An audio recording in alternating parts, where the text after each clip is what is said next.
各位大家，下午好。Excuse me. Selamat tengah hari. Vanakkam.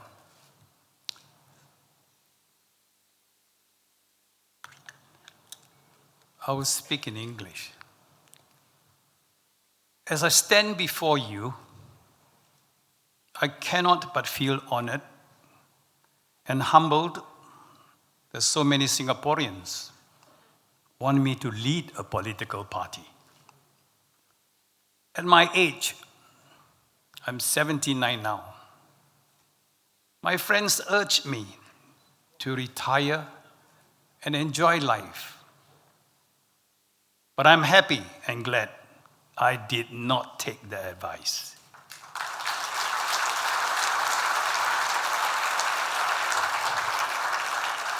I chose this option because I believe I'm able to do something for the country.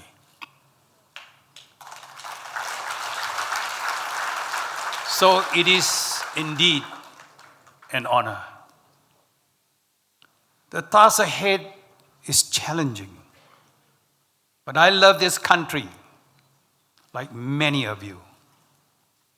So to shy away from doing something, especially when I'm aware that something isn't right, will not be true to myself. And that is not my style.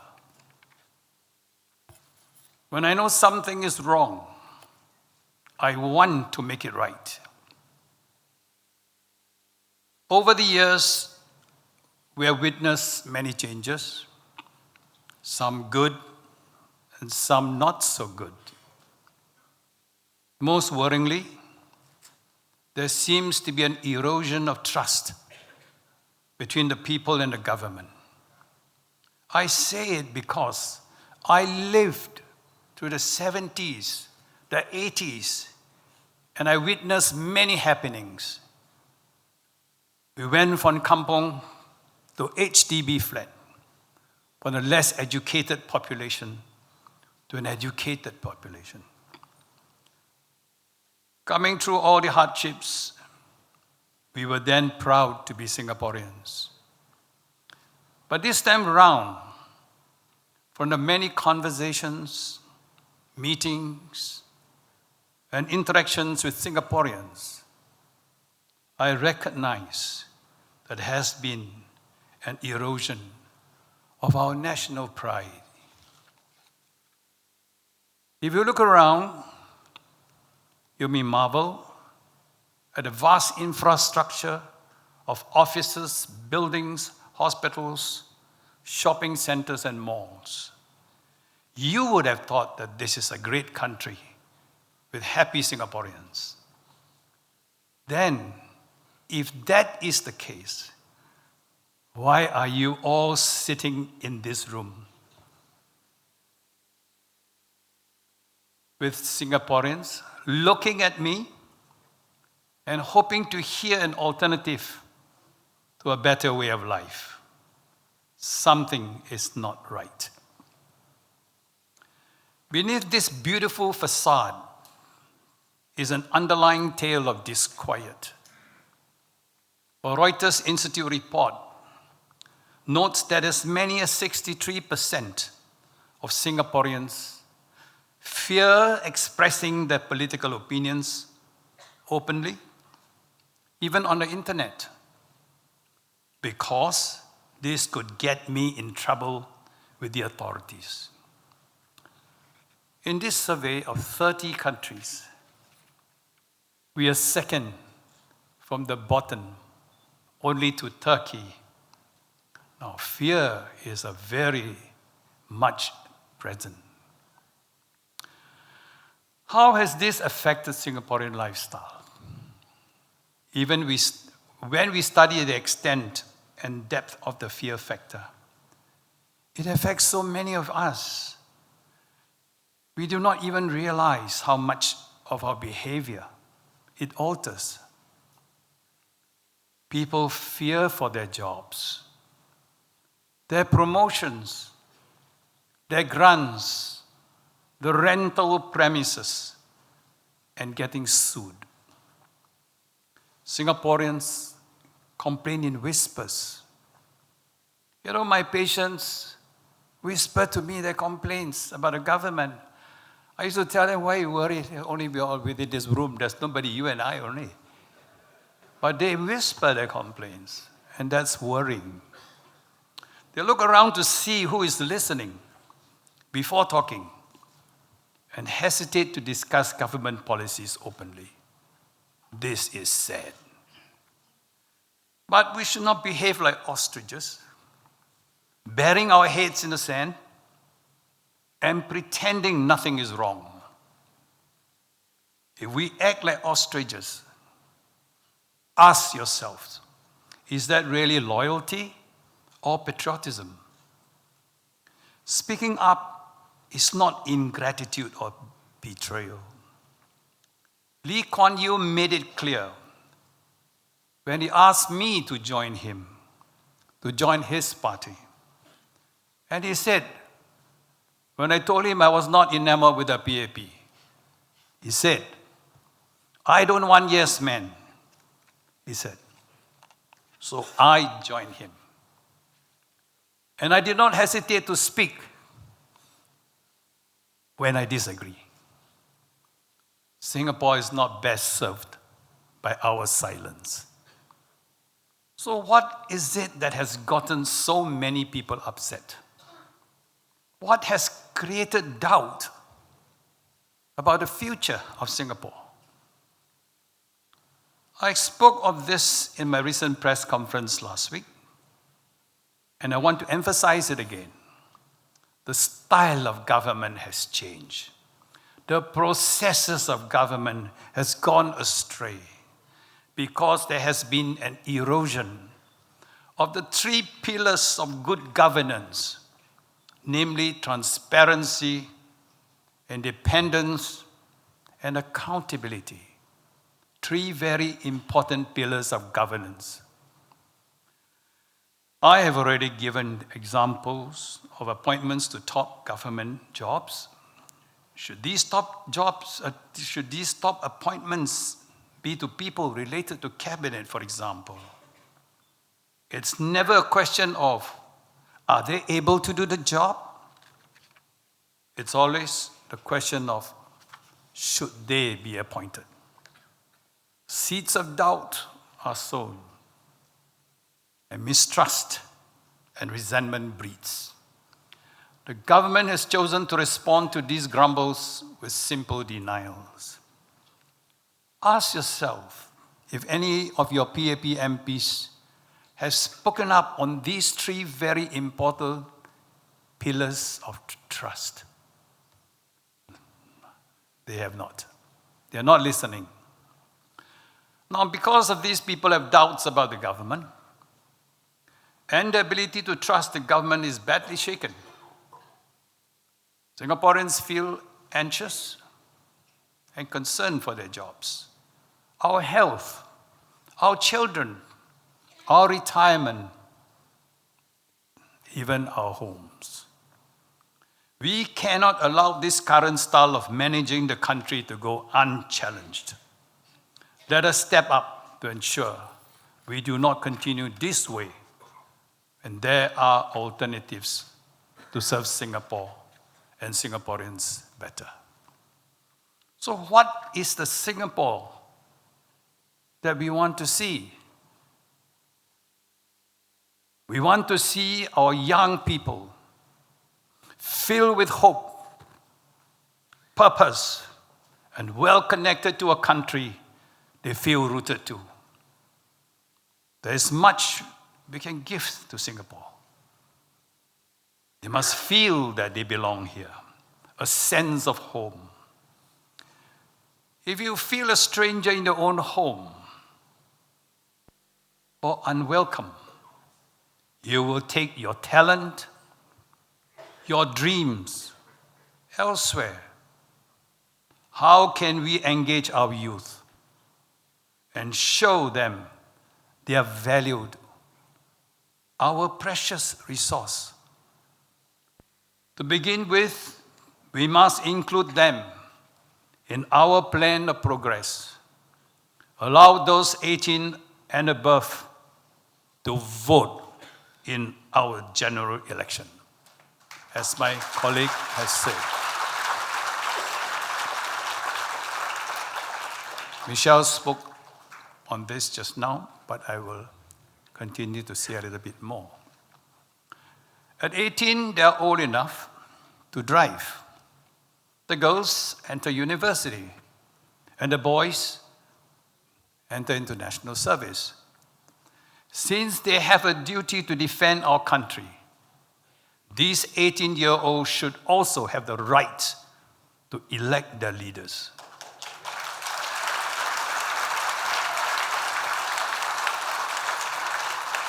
They are matured enough to take on the responsibility of active citizenry, to understand policies, and to vote for the government they want. This is the voting age of most countries around the world, in all of the other ASEAN countries. We have heard it said that the young are apolitical, not interested. I have not found that to be really true. But of course, it will mean more to them if they are a part of our democratic process. So we must allow voting by the age of 18 years old.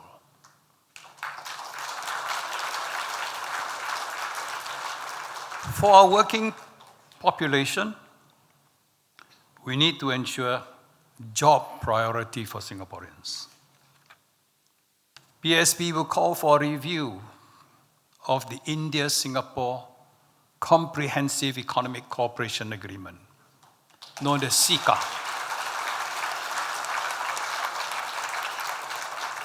Now, this agreement, you must understand, was negotiated by our current Deputy Prime Minister, Heng Swee Keat, and signed in 2005.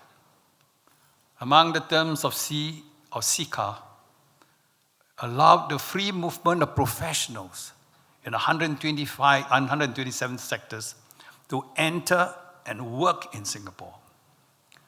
This has brought a lot of unhappiness with Singaporean PMETs who feel vulnerable in their jobs and are anxious for the future.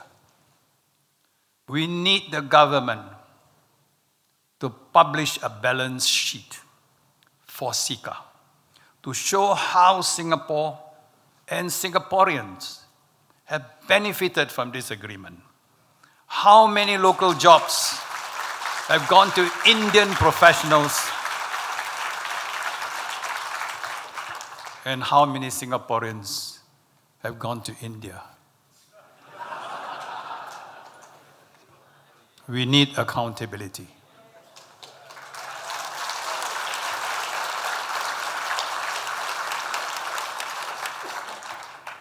How can the government help Singaporeans feel a greater sense of job security to face the challenges of the future? Besides reconsidering the current foreign workers policies, we suggest that more in-depth training be linked to jobs, so that after completing the training programs, trainees are matched with secure job efforts. For vocational workers, their wages must reflect their skills and difficulty of labor. To be skilled at a craft should be accepted as an alternative path of success. The government should not just be focused on growing the GDP. We must also create a good, workable business environment for investor confidence and support our SMEs to do business well. Their successes contribute greatly to the economy. We should do more to support our SMEs and homegrown companies. For example, preferences must be given to our local companies when awarding government contracts.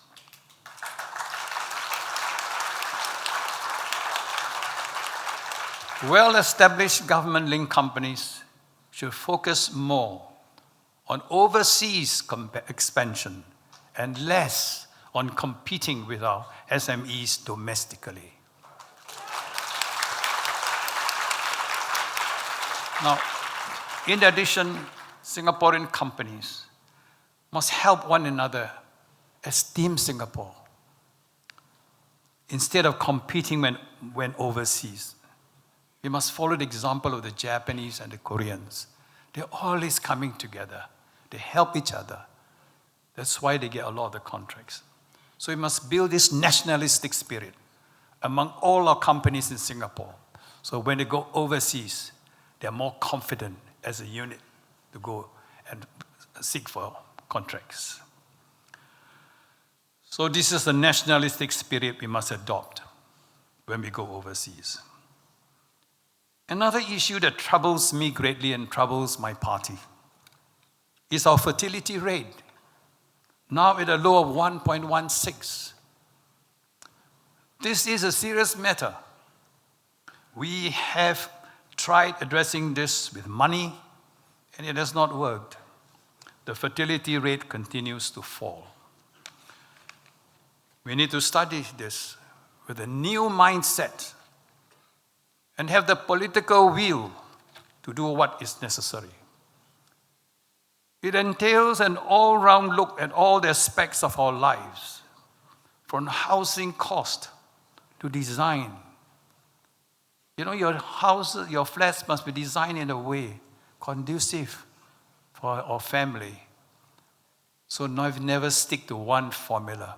We must always think of change, if we need to. And to childcare support infrastructure, we must provide a lot of this. To education and jobs. How do we make sure that marriage and parenthood is a satisfying experience and a source of happiness and strength instead of stress? It is a very challenging issue, but too important to put on the back burner just because we have failed before. We must look at this fertility rate well, or else there will be no more Singaporeans left in time to come. So you better work hard. On our elderly, one of our concerns is our aging population. Now, based on the United Nations projection, our population size will reach 6.58 million by 2050. Don't think 2050 is very, very far. Actually, very, very near, you know. Of this 6.58 million, a staggering 47% of our population will be 65 years and above. In other words, 1 in 2 of you will be old people in 2050. Now that is a big problem. So we must start planning for this. And PSP will seriously look into this. We must make sure that when our old age, let them age well. We don't want them to age sick. You know, it's very terrible when you're old and sick and no money. It is something we must never allow. No one must sell their house for their medical fees. This is what we must always make sure that our population don't get into that state.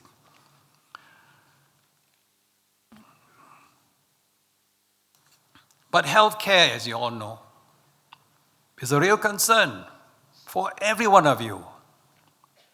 And we need to take a very honest, hard look at our current healthcare delivery system. We cannot treat aging in isolation.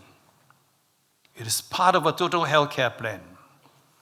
Now, currently, our healthcare is primarily hospital-based, meaning all of us have been psychologically tuned, you know. A little bit must go to hospital. So the poor hospitals now are packed.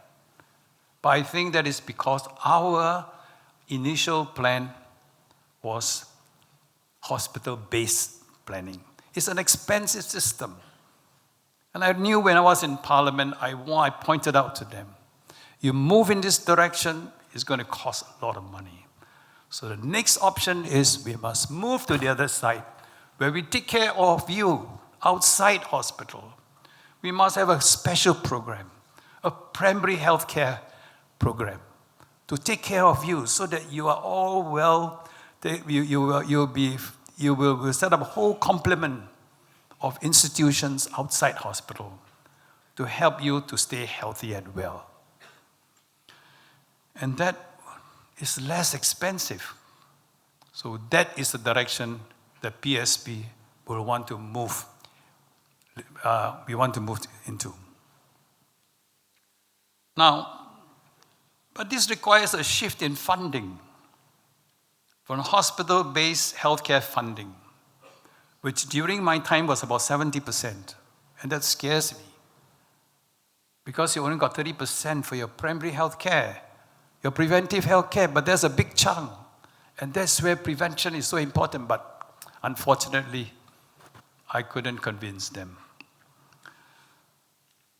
Primary healthcare is more affordable and will have a deeper reach into the community. This, however, will require a mindset change and a strong political will to make this important change. Now, at the end of the day, people want to build a good Singapore with a trusted political system, And this involves the grounding of our processes of governance on the 3 pillars that I keep on telling you all. Because transparency is so important, independence is so important, accountability is so important. That's what makes a strong government. Anyone can challenge you, but you have all these 3 fundamentals in place, you are in good shape. If these 3 pillars are in place, we will have a government that you can trust. It will not be personality-based. It will be a robust and resilient system of governance. Now, we need to rebuild trust and increase confidence that people and country matter most in our policy decisions. I want at this point to clarify something I said at a press conference last week in reply to a reporter who asked about my succession plan. I said that one of my greatest fears was that if I were no longer around, would PSP collapse? Would there be no more PSP? That fear was one of the considerations that held me back from forming a political party. There's a genuine fear on my part. But what has since happened is that many men and women came forward to join me. They wanted to build a stronger Singapore. They convinced me to come back, and their presence gave me hope and confidence.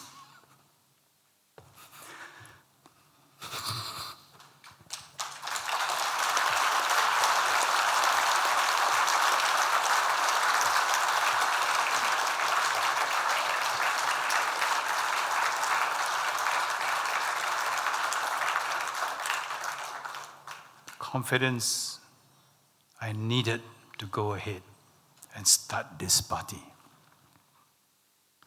It is that commitment and courage that made it possible for this launch to take place today.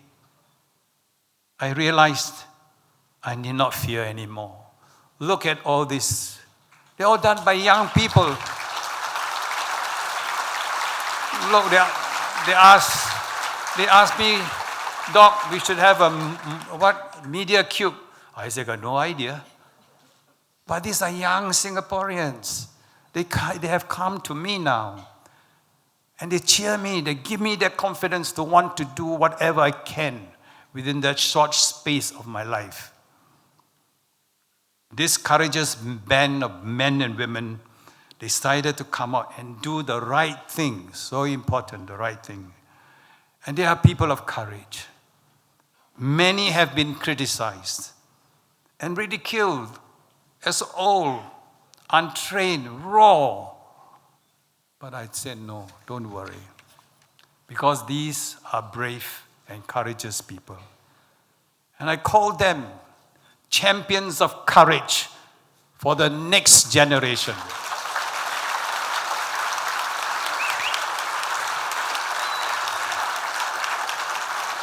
Their hearts are in the right place. They want to serve the country and people. Ordinary people with the right motives. Many expect me to have the same slate of scholars and army generals, civil servants to join me. He said, why don't you get them? I said, you want me to apply the same PAP formula in my form of government? We have had endless supply of scholars, generals, and intellectuals. Yet, why are you all here now? We trusted them.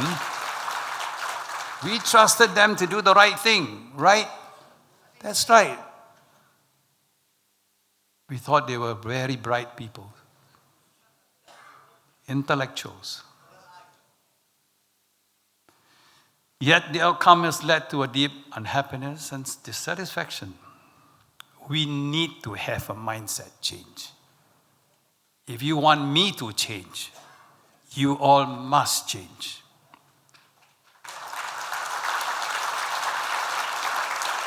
Because you cannot carry your old ideas all the time. You must change. Change with me.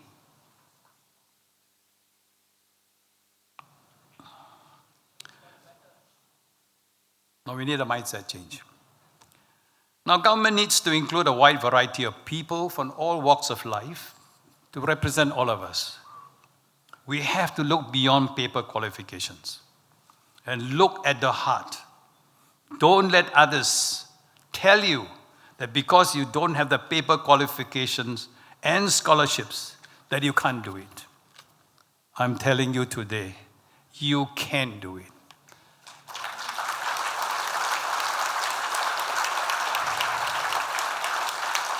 You can make a difference. As a doctor, I know that many of you got the inner strength which you have not ferreted out. Get your inner strength out, and you'll be strong enough to do whatever you want to do. My team will work hard, perhaps lose some personal opportunities. That's possible. They will take the knocks, but they'll learn from their mistakes. Why? Because they are not afraid. The PSP will nurture a generation of Singaporeans to stand up for what they believe in, without fear or favor. We are starting an evolution of change, not a revolution. Remember that, an evolution of change. And I hope many of you here today will come and join us. Now, Deputy Prime Minister Heng Swee Keat says that we should avoid adversarial politics. That is very interesting. Because saying and doing are two different things. I recall the Prime Minister Lee Hsien Loong said in 2008, if there was more opposition in Parliament, he would have to spend all his time thinking how to fix the opposition. Now that sounds adversarial politics to me. And it's sad. We are all Singaporeans. We have different ideas, different opinions. Let's share.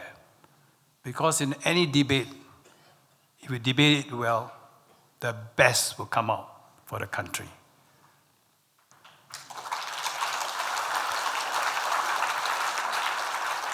So I'm glad to note that DPM Heng is taking a different approach. Let's hope he really honor what he says. However, I've got to talk about DPM Heng again. Because he said I contradicted myself when I cited the example of the debate in Parliament on 38 Oxley Rise as an example of a lack of transparency. Now, his idea of transparency is to have it debated in Parliament, surrounded by an overwhelming majority of his own men, with no right of reply from the other parties. Lee Hsien Yang was not in the House to explain his position. Was this even the right place for this debate to take place in Parliament? You ask yourself.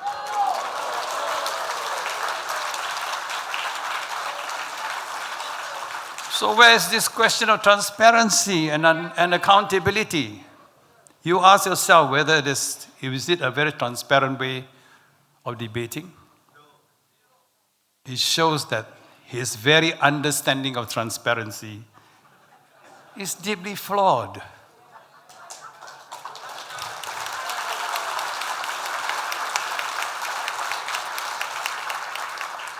And this is very troubling. Now let me roughly tell you the areas that PSP will be championing in broad terms. Details will be given in our website in time for you all to learn more. We will again talk about accountability, independence of key institutions, transparency again, income inequality, retirement adequacy. This is related to CPF. Lower cost of living. Educate our people for the future economy. The future economy is going to be very different. What our children are being taught in school, I'm not sure whether the knowledge they acquire in school will fit them when they go to the workforce. This is very worrying because technology has changed so fast. And if you don't keep it up, we are finished. At my age, I still got to learn. That's why I learned about Media Cube today. And we've got to make public housing affordable. Now, PSP is fully aware of the many issues worrying Singaporeans, like again, good paying jobs, contradicting policies on CPF and housing, income inequality, rising healthcare costs, and cost of living, among many others. We want to review these issues extensively, but with data. Don't just try to review from all the reports you get from the newspaper. We have to have the data. And to have those data, there's no other way. You've got to get us into Parliament. That is important.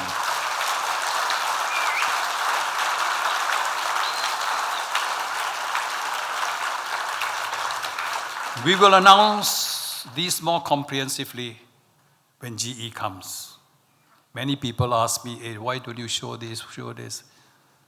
But this is politics.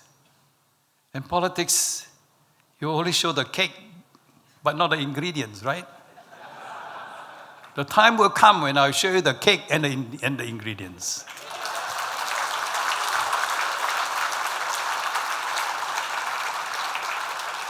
Singaporeans know that currently the economy is uncertain. That is true.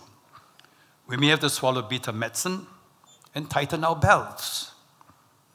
But our history demonstrates that we are a tough people. We put our trust in our previous leaders like Lee Kuan Yew and Goh Keng Swee. And they pressed on and brought us forward. But I'm not so sure about the current leaders now. Singaporeans were made promises in relation to the HDB flats, to the CPF, but the markets keep moving and changing and shifting. We are worried and frustrated. We want to know that our future and our children's future are secured. We need clarity and certainty. Policies need to be formulated for the greater good of society. And if change is needed to better a system, then PSP will call for it. Again, transparency, independence, and accountability will form the ethical framework for our policies. The ethical framework. Because you must have good ethics for any society to be recognized as a good country, a good society.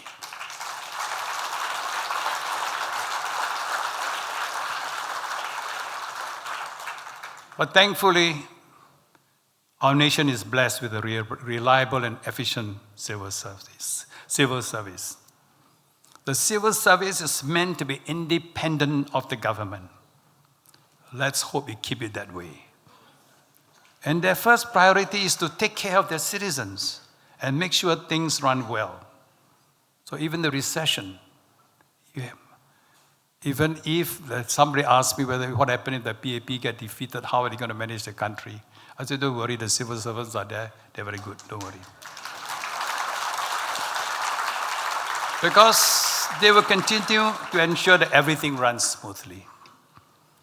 However, in this present climate, where trust is slipping and suspicion is growing, we need to relook at how things are being done and especially how important appointments are made. The system must not only be independent, like I said, but must be seen to be independent. It will only stay strong and be the better for it. Now let me end with a continuation of my story of how Lee Kuan Yew persuaded me to join him. When I was a young doctor, content in my rural practice in Amaking. I don't know whether any one of you know where is Amaking. But I'm sorry to say that Amaking has actually gone because resettlement, so there's no more Amaking village. I was called by him to join in the work of nation building. I remember we spoke for quite some time because I told him I was not enamored with the PAP. But he told me, I need you to come forward, to take Singapore to the next level of growth. And he impressed me with a passion to serve this country, to help him build this country up. That call was so touching and so strong that I joined him in spite of my reservations.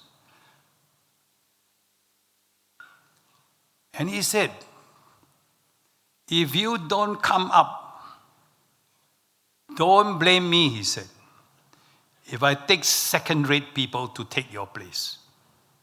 That is a very powerful message. It's a powerful message I'm asking you all now. His call was for good people to join him, to bring the country forward. Today is my call for Singaporeans to come up and join me, to form a good team that you all can be proud of, that can run the country well.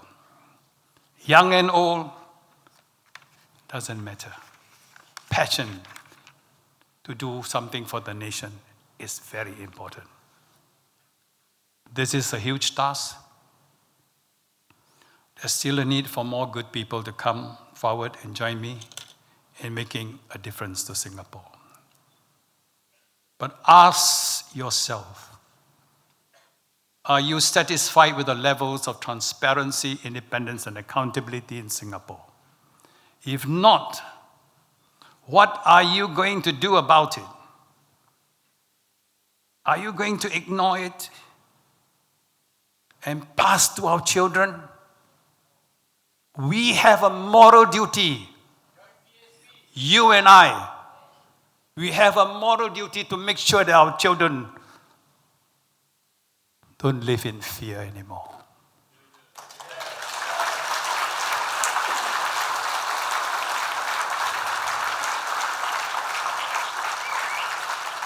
So you all go home and think carefully. Talk to your friends. The country needs you. You all must come forward. So I invite you to come and join me. Come take home and let's work together on the many challenges for the progress of Singapore, for country, for people.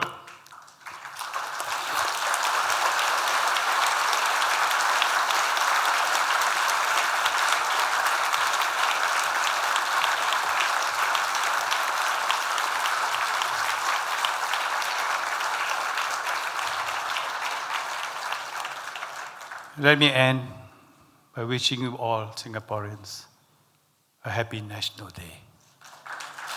Thank you.